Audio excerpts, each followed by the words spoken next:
दिनै दुलाराय बर' फरायसा आफादा मिरु आफाद गासैबो जिल्ला आरो दखर आफादफोरा गावबागाव ओनसोलाव थांनाय 4 डिसेम्बराव जि नागालेण्डनि मन डिस्ट्रिक्टआव 13सा सुबुंखौ कन्याक ट्राइबनिफ्राय जि 13सा सुबुंखौ इन्डियान फोर्स बा आर्म फोर्सआ इउनिफर्माव थानानै बिथांमोना खोब ब्रुटेलि भावे बुथारनाय बेखौ लानानै जों दुखु फोरमायनाय हाबाफारि लादों आरो लोगोसे जि नर्थ इस्टआव 1958 निफ्राय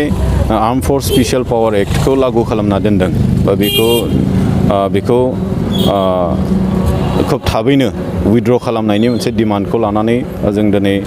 केन्डेल लाइट जलायनाय हाबाफारि मोनफ्रोमबो ओनसोलाव लादों दा बेखायनो दिनैनि बे हाबाफारिनि गेजेरजों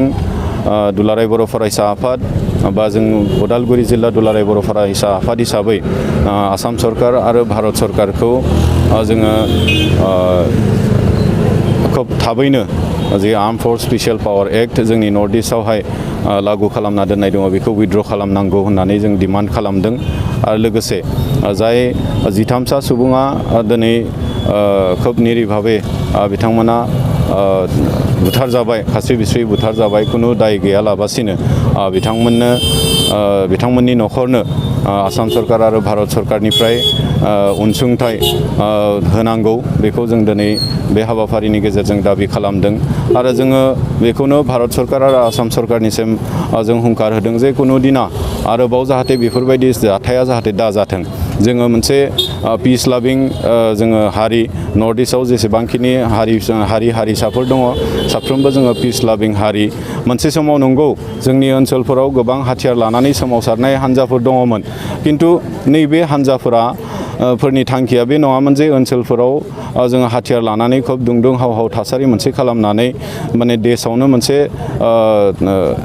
आनस्टेबल मोनसे सिचुएशन क्रिएट खालामनायनि नङा किन्तु जोङो जिहेतु मानसि हिसाबै भारत सरकारा जिखिनि कन्स्टिटिउसनेल मोनसे राइटखौ जोंनो होना दोनदों दा बे कन्स्टिटिउसन राइटखौ इन्जय खालामनो जोंबो मोननांगौ जिहेतु जों गोबां माने बेबायदि गेदेर हारिफोरजों जों साप्रेस खालामना दोनजादोंमोन नासयना दोनजादोंमोन बिनिफ्राय उदांस्रि मोननो थाखायसो बै हान्जाफोरा हाथियार लानानै आन्दलन खालामदोंमोन किन्तु बेखौनो लानानै दिनै नैबे नर्थ इस्टआव माने आनस्टेबल मोनसे स्टेट बा आनस्टेबल मोनसे एरिया ओनसोल होननानै डिस्टार्ब नर्थ इस्टआव 1958 निफ्राय आर्म फोर्स स्पेशल पावार एक्टखौ लागू खालामना दोनदों बा बेखौ खोब थाबैनो उइथड्र खालामनायनि मोनसे डिमान्डखौ लानानै जों दिनै केन्डेल लाइट जलायनाय हाबाफारि मोनफ्रोमबो ओनसोलाव लादों दा बेखायनो दिनैनि बे हाबाफारिनि गेजेरजों दुलाराय बर' फरायसा आफाद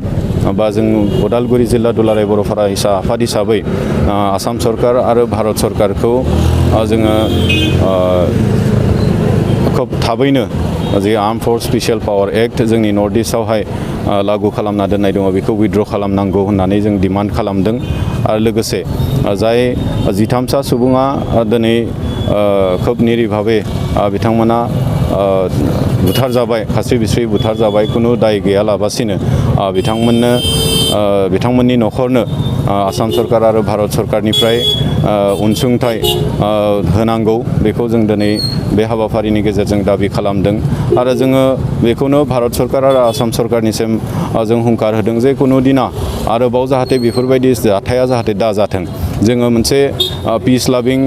जोङो हारि नर्थ इस्टआव जेसेबांखिनि हारिसाफोर दङ साफ्रोमबो जोङो पिस लाभिं हारि मोनसे समाव नंगौ जोंनि ओनसोलफोराव गोबां हाथियार लानानै सोमावसारनाय हान्जाफोर दङमोन किन्तु नैबे हान्जाफोरा फोरनि थांखिया बे नङामोन जे ओनसोलफोराव जोङो हाथियार लानानै खोब दुंदुं हाव हाव थासारि मोनसे खालामनानै माने देशआवनो मोनसे आनस्टेबल मोनसे सिचुएशन क्रिएट खालामनायनि नङा किन्तु जोङो जिहेतु मानसि हिसाबै भारत सरकारा जिखिनि कन्स्टिटिउसनेल मोनसे राइटखौ जोंनो होना दोनदों दा बे कन्स्टिटिउसन राइटखौ इन्जय खालामनो जोंबो मोननांगौ जिहेतु जों गोबां माने बेबायदि गेदेर हारिफोरजों जों साप्रेस खालामना दोनजादोंमन नासयना दोनजादोंमोन बिनिफ्राय उदांस्रि मोननो थाखायसो बै हान्जाफोरा हाथियार लानानै आन्दलन खालामदोंमोन किन्तु बेखौनो लानानै दिनै नैबे नर्थ इस्टआव माने आनस्टेबल मोनसे स्टेट बा आनस्टेबल मोनसे एरिया ओनसोल होननानै डिस्टार्ब ओनसोल होननानै बेवहाय आर्म फोर्स स्पेशल पावार एक्टखौ जाबसिनना होना दिनै गोबां निरिह मानसिफोरखौ नंखाय बाखायै बुथारनाय गावथारनाय बेफोरबायदिया 1958निफ्रायनो जाबोदों आरो दिनैसिम बियो जाबाय थादों। दा बेखायनो जोङो दिनैनि बे हाबाफारिनि गेजेरजों जों खावलायदों, जोङो डिमान्ड खालामदों आसाम सरकार आरो भारत सरकारखौ जे बेबायदि जाहाथे बुथारनाया